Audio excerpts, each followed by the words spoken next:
नमस्कार दोस्तों आज हम आपके साथ श्रीमद् भगवत गीता के 5वें अध्याय के जिन श्लोक नंबर 14, श्लोक नंबर 15 और श्लोक नंबर 16 इन 3 श्लोकों पर ज्ञान की वार्तालाप करेंगे।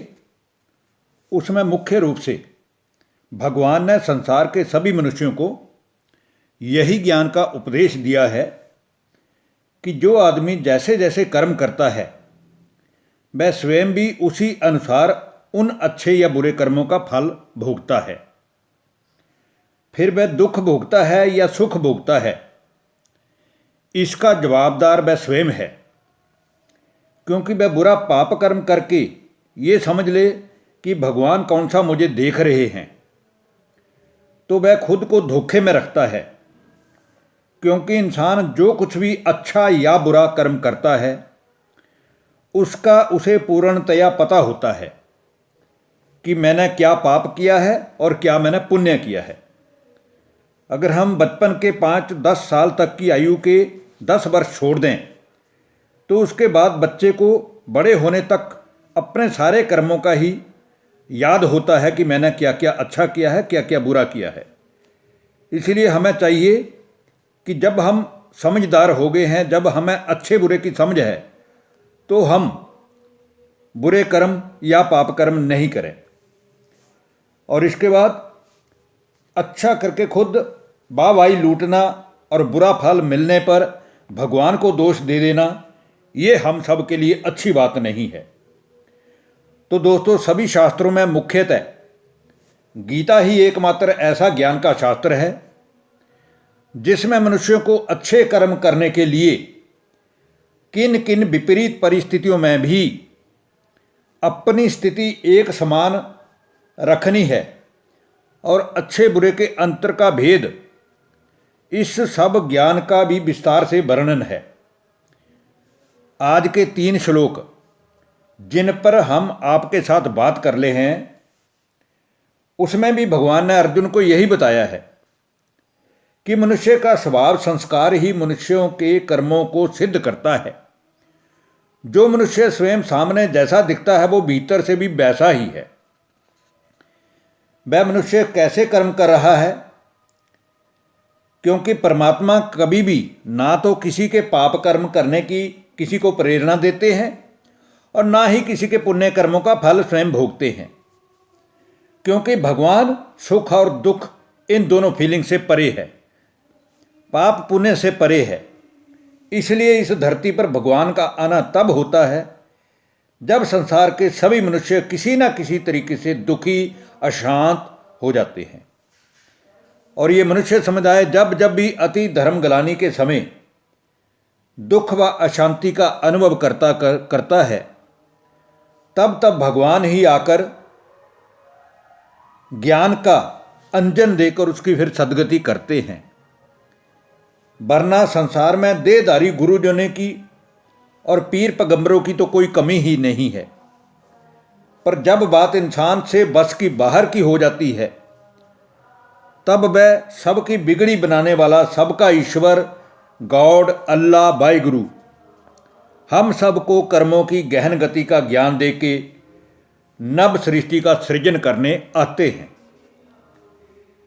जिस कर्मों से, ज्ञान से फिर हमारे स्वभाव संस्कार परिवर्तन हो जाते हैं, तब जाकर इस संसार में परिवर्तन होता है और फिर ये दुखी संसार सुखी संसार में कन्वर्ट हो जाता है।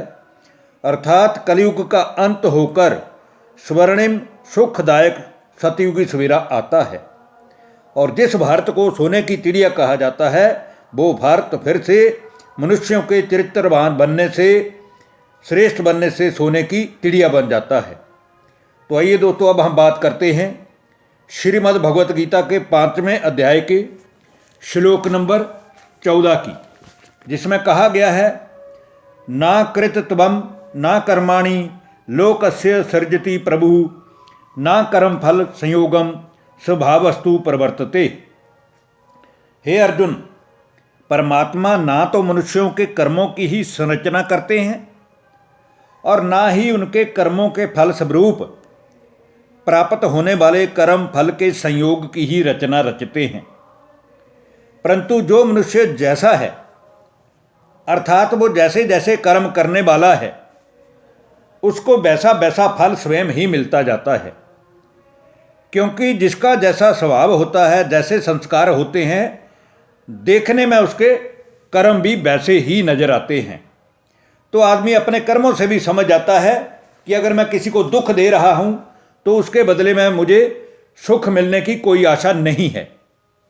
अब हम बात करते हैं श्रीमद् भगवत गीता के 5वें अध्याय के श्लोक नंबर 15 की, जिसमें भगवान ने कहा है, नादते कस्य चित्त पावम ना चैप सुकृतम विभु अज्ञाने नावृतम ज्ञानम तेन मुह्यंति जंतवै।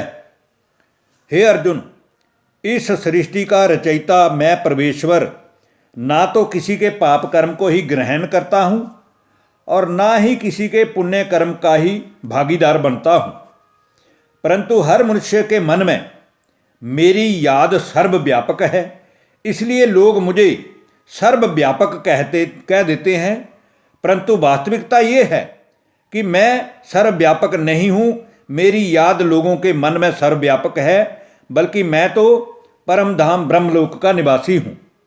फिर भी मनुष्य अज्ञानवश अगर बुरे कर्म करता है तो उसे उसका बुरा फल मिलता ही है, और अगर अच्छे कर्म करता है तो फिर उसका अच्छा फल भी भोगता है।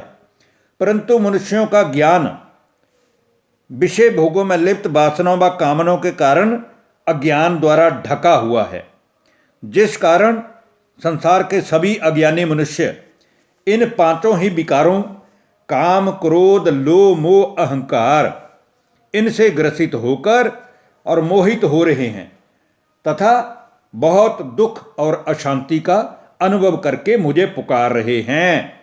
अब हम आज के अंतिम श्लोक श्रीमद् भगवत गीता के 5वें अध्याय के श्लोक नंबर 16 की बात करते हैं, जिसमें कहा गया है, ज्ञानेन तु तद ज्ञानम येषाम नाशित मात्मने तेषामादित्य बद्ध ज्ञानम प्रकाश्यति तत्परम। परंतु हे अर्जुन, जिनका वह अज्ञान अब मेरे ज्ञान द्वारा नष्ट हो गया है कि ये काम, क्रोध, लोभ, मोह, अहंकार आदि मध्य अंत दुख देने वाले हैं, और जिन्होंने विषय भोगनाओं पर जीत प्राप्त करते हुए स्वयं को ज्ञानवान अथवा संपूर्ण योगी बनाया है, उनका वह ज्ञान सूर्य के समान अपनी ज्ञान की शक्तिशाली किरणों से उनके मन को प्रकाशित कर देता है। अर्थात विषय भोगनाओं अथवा बुराइयों को छोड़ने के बाद वह भीतर से उजले हो जाते हैं, प्रकाशवान हो जाते हैं, शांत मूर्त बन जाते हैं, जिस कारण रूहानी चमक से उनका मुखड़ा चमकने लगता है और वह सदा के लिए विषय व्यसनों व बुराइयों से मुक्त होकर सच्चे कर्मयोगी का जीवन जीने लगते हैं। धन्यवाद। नमस्कार दोस्तों।